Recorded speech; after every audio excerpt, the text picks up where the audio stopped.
Isa pa na nigawas na balita, Mayor, no, is ang legal counsel ni VP Sara sa umaabot na impeachment.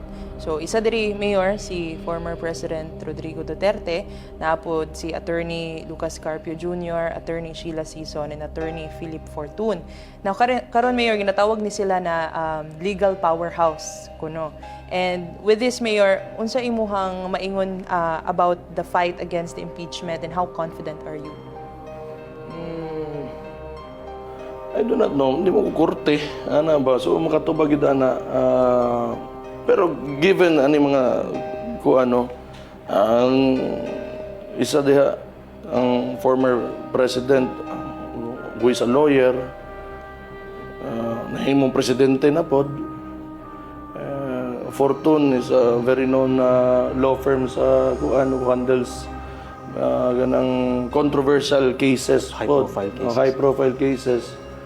I like to believe na kabalo gini sila sa ilang ginabuhat o ginasulod. So andam mo sokol mao na ang sitwasyon nato karon. Kung unsa man na ilang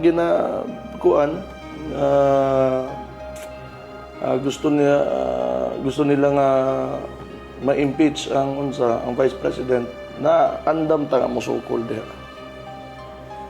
Citing daghang nagatangan ng impeachment